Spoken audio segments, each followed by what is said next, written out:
is not free. 100 years later,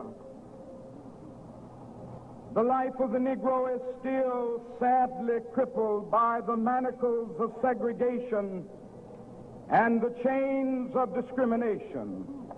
100 years later, the Negro lives on a lonely island of poverty in the midst of a vast ocean of material prosperity. 100 years later,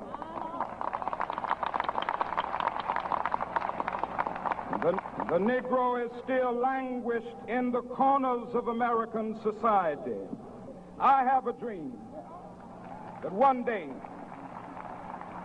even the state of Mississippi, a state sweltering with the heat of injustice, sweltering with the heat of oppression, will be transformed into an oasis of freedom and justice. I have a dream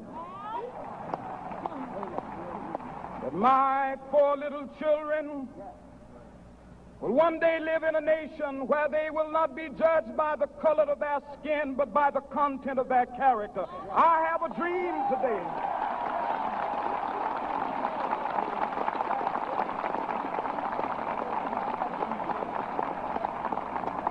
I have a dream that one day, down in Alabama, with its vicious racists, with its governor having his lips dripping with the words of interposition and nullification, one day right there in Alabama, little black boys and black girls will be able to join hands with little white boys and white girls as sisters and brothers. I have a dream today.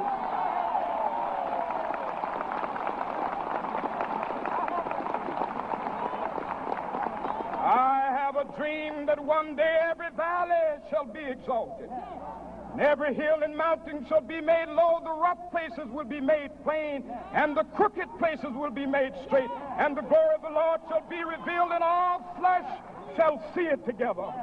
This is our hope.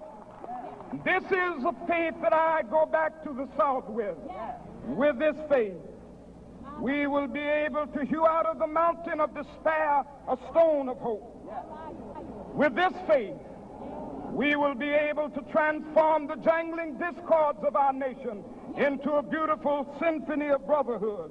With this faith, we will be able to work together, to pray together, to struggle together, to go to jail together, to stand up for freedom together, knowing that we will be free one day.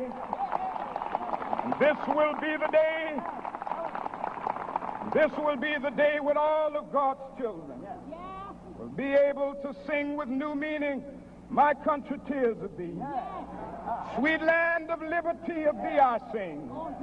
Land where my fathers died, land of the pilgrim's pride. From every mountainside, let freedom ring. And if America is to be a great nation, this must become true. And so let freedom ring. From the prodigious hilltops of New Hampshire, let freedom ring. From the mighty mountains of New York, let freedom ring. From the heightening Alleghanies of Pennsylvania, let freedom ring. From the snow-capped Rockies of Colorado, let freedom ring. From the curvaceous slopes of California. But not only that, let freedom ring from Stone Mountain of Georgia. Let freedom ring from Lookout Mountain of Tennessee. Let freedom ring from every hill and molehill of Mississippi, from every mountainside. Let freedom ring. And when this happens, and when we allow freedom ring, when we let it ring from every village and every hamlet, from every state and every city, we will be able to speed up that day when all of God's children, black men and white men, Jews and Gentiles, Protestants and Catholics, will be able to join hands and sing in the words of the old Negro spiritual, "Free at last, free at last. Thank God Almighty, we are free at last."